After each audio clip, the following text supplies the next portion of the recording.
Hi, my name is Jim, and I recently did a video about how to grow, propagate, and sell Monstera, which I recommend to you if you're thinking about growing these. It talks a lot about how to cultivate them.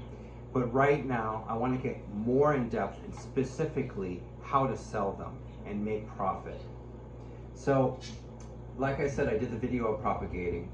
A few months after you have started or rooted these, and I would like to say I do sell these on Etsy, so I have experience. A few months after you've rooted these and started them in soil, it will send up a tiny leaf.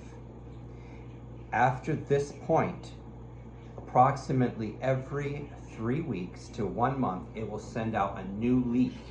And provided you're giving it lots of good indirect light, which you'll learn how to do from my other video, and fertilizing it and watering it properly, you can predict every 3 weeks another leaf and a bigger and a bigger and a bigger one.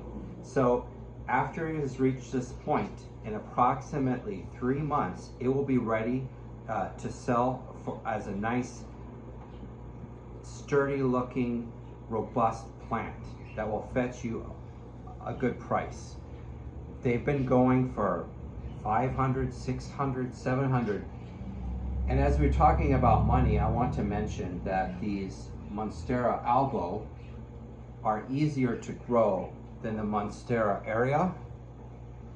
The aurea like to brown much more frequently on the yellow area of the leaf because the yellow area is not making food for it, and it just seems more susceptible to that than the white form. Even though this area is harder to grow, it could possibly be worth it for you if you want to mess with it because it fetches an even higher price. $700, $800 possibly.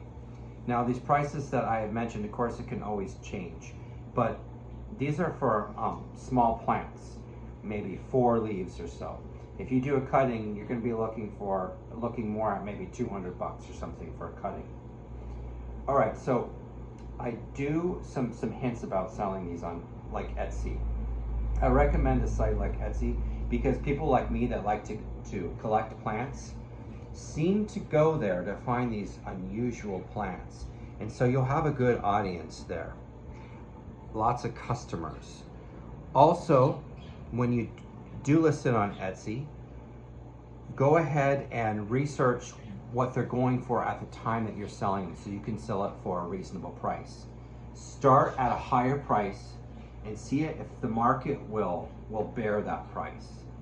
And if not, what I like to do is I will lower my prices a little bit after a while or run a sale.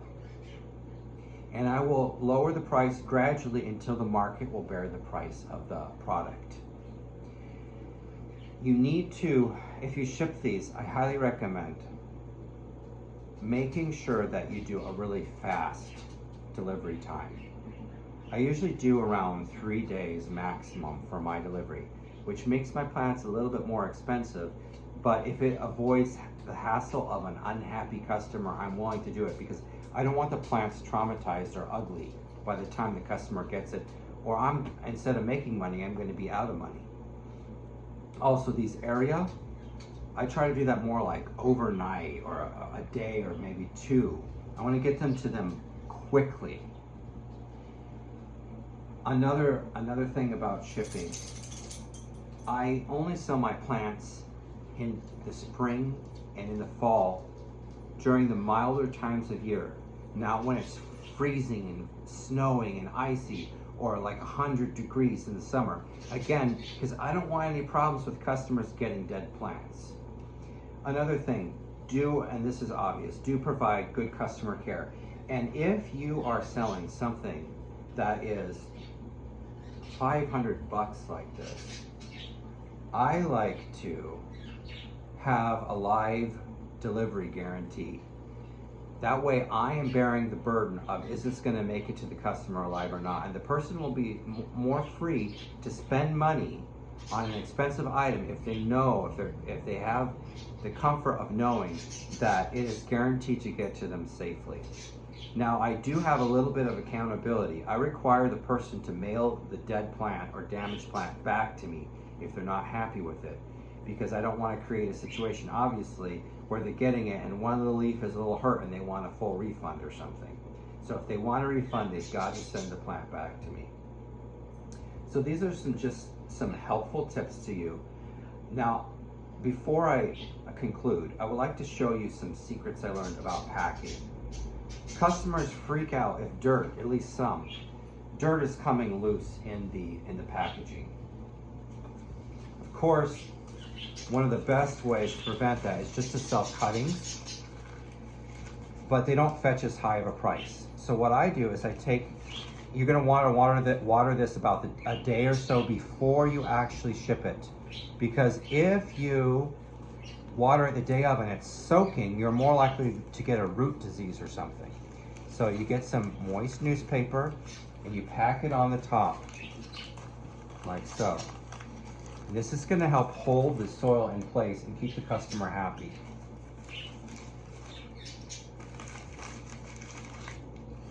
Okay.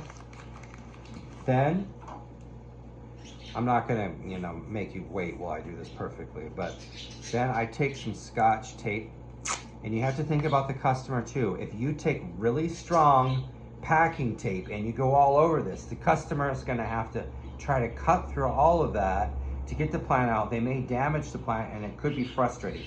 So I use this masking tape, which is actually not too difficult to remove, but it should hold the newspaper in place during shipping.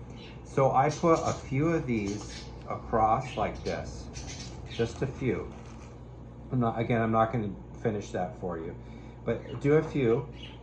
Then I take a couple bamboo stakes and I take some strong, again, this is still just masking tape, but it's wider, it's thicker. I go around a few times with these. I cut the bamboo, and that is a little tricky, good luck, because it's pretty tough, to the right size for the box, and you want to try to do a smaller box to save you shipping cost, obviously. The right size of the box so that this end is pressed against the other end of the box, okay?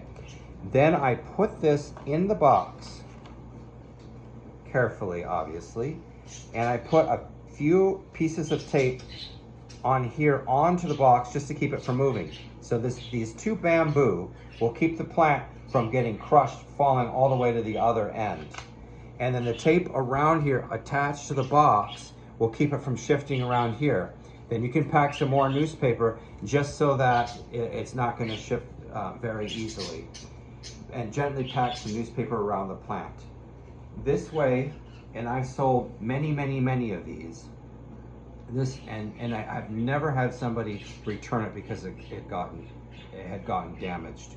This way it will safely reach, especially if you have a fast delivery time and the postal service behaves itself. Safely reach your customers. All right, well, do let me know if you have any more questions, and I wish you the best.